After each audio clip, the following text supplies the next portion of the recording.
Bonjour, je suis Alba et je vais parler de Georges Seurat et sa œuvre. Bon, première, je fais un sommaire.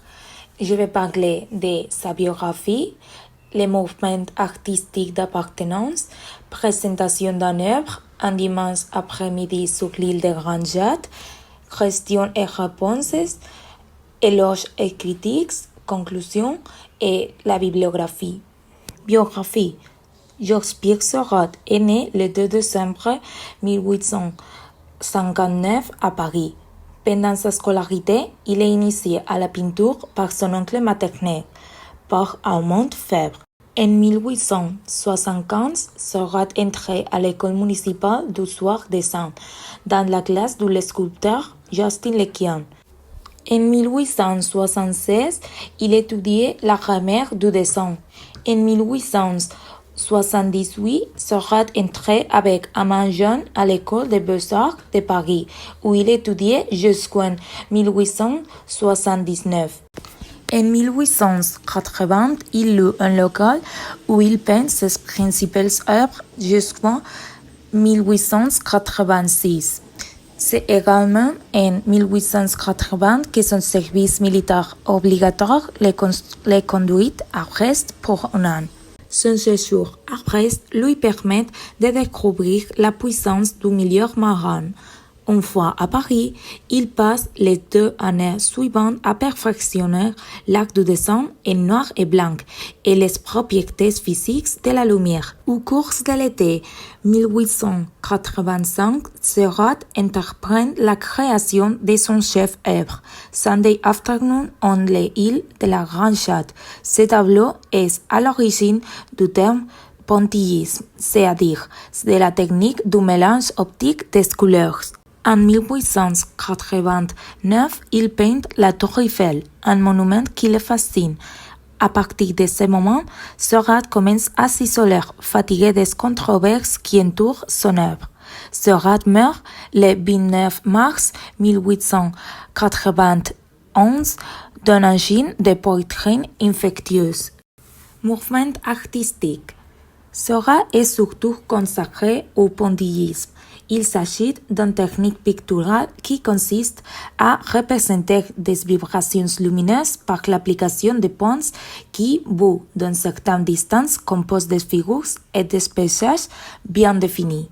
Bien que le pointillisme soit considéré comme la continuation de l'impressionnisme, sa conception de forme et de volume diffère de celle de l'impressionnisme, puisque dans le pointillisme, les formes sont conçues dans une géométrie de masse pure. Ces peintures est des exemples parfaits d'ordre et de clarté. Il est également parti de l'image de la nature, c'est-à-dire du même motif que les impressionnistes, mais pour eux, ce sont des lois de physique et physiologique très spécifiques qui caractérisent l'essence de la peinture. Maintenant, je vais présenter l'œuvre un dimanche après-midi sur l'île de la Grande-Chatte.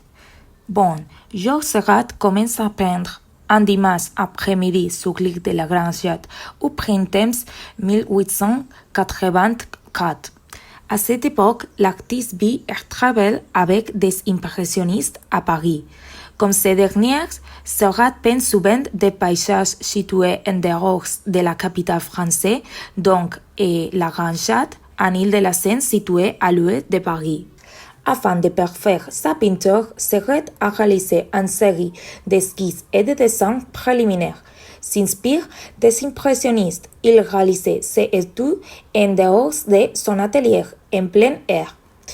En tant que pointilliste, Seurat était particulièrement intéressé par les jeux de perception et les expériences optiques, ce qui a donné lieu à un processus de peinture complet et méticuleux.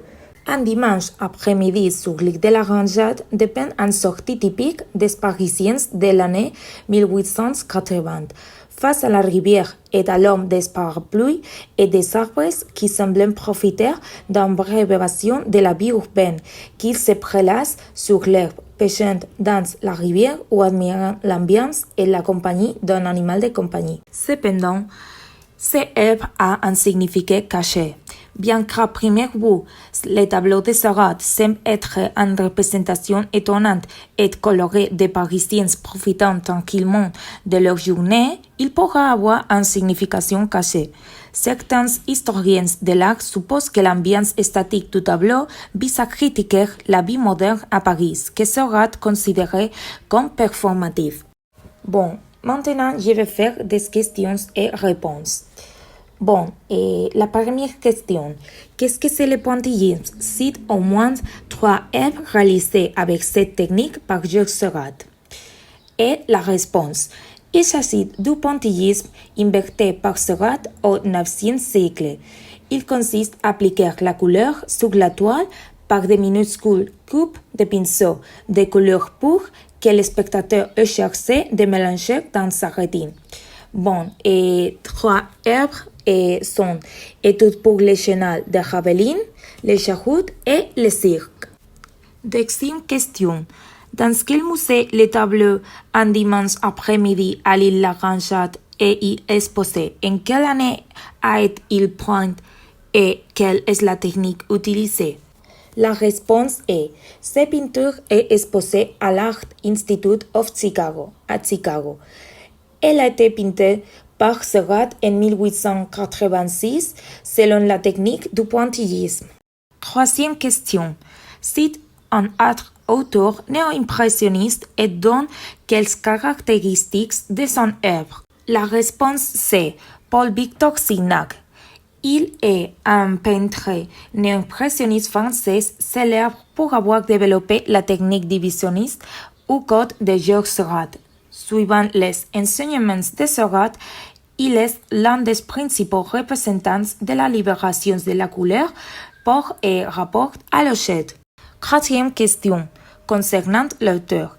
En quelle année il naît et quelle école a-t-il fréquenté? La réponse est Seurat est né le 2 décembre 1879 à Paris. Il a fréquenté l'école de Beaux-Arts de Paris. Éloge et critique. Dans sa globalité, je pense que le travail est sensationnel. En utilisant la technique du pointillisme, l'œuvre est très précise et se concentre beaucoup sur les détails. Cependant, d'autres personnes pourraient la trouver ennuyeuse parce qu'elle montre un passage de part et que la touche de couleur peut être un peu ennuyeuse. À mon avis, le tableau me transmet des émotions très profondes et des sentiments très forts. Conclusion. En conclusion, il me semble que Seurat est un auteur très peu reconnu. Bien que son œuvre Un dimanche à la Laranjade a été un succès, beaucoup de gens ne savent pas qui en est l'auteur. De plus, il y a une œuvre très variée et intéressante qui devra être vue par le public. Pour finir, nous avons la biographie, avec des pages que j'ai consultées.